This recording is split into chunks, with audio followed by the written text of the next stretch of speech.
சென்னை பட்டணத்தில் ஒரு அம்மா என்னை பார்த்துட்டு, ஒரு ஆண்டி, அவங்க பொண்ணெல்லாம் கனடாவில் இருக்காங்க. நான் இப்போ தான் மனம் உடைஞ்சி ரொம்ப வேதனைப்பட்டு சபை ஆரம்பித்த ஒரு சமயம் எங்கள் தலைமை பாஸ்டர் அங்கே கூப்பிட்டுருக்கார், பிரசங்கம் பண்ண வாப்பா அப்படின்ட்டு. அந்த ஆண்டி பக்கத்தில் உட்காந்துட்டு சொல்லுது, இவன் என்னையா பிரசங்கம் பண்ண போகிறான், கண்ணை கரேர்னு வந்திருக்கிறானே அப்படின்னுச்சு. எனக்கு நானே துக்கத்தில் போயிருக்கிறேன். என்னை பார்த்துட்டு இந்த அம்மா அப்படி சொல்லுதே அப்படின்னு சொல்லிட்டு நான் அழுவேன், கண்ணீர் வடியுது எனக்கு. ஐயா, நம்ம எவ்வளோ உபத்திரவத்தை தாண்டி வந்திருக்கிறோம், நெருக்கப்பட்டு வந்திருக்கிறோம். நெருக்கப்பட்டு வந்த இடத்துலையும் இப்படிப்பட்ட ஒரு சமயத்தில் இப்படி பேசுகிறாங்களேன்னு சொல்லிட்டு உட்காந்துருந்தேன்.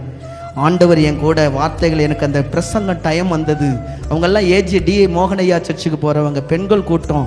அந்த கூட்டத்தில் என்னை செய்தி கொடுக்க ஆண்டவர் அந்த இடத்துல வச்சார்.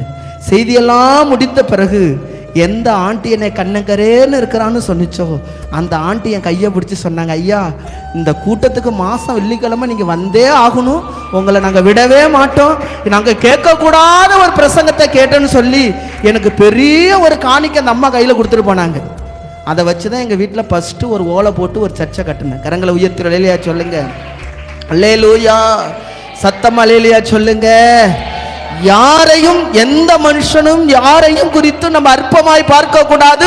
தேவன் அவர்களுக்குள்ள இருக்கிற அபிஷேகத்தை தான் நம்ம பார்க்கணும்.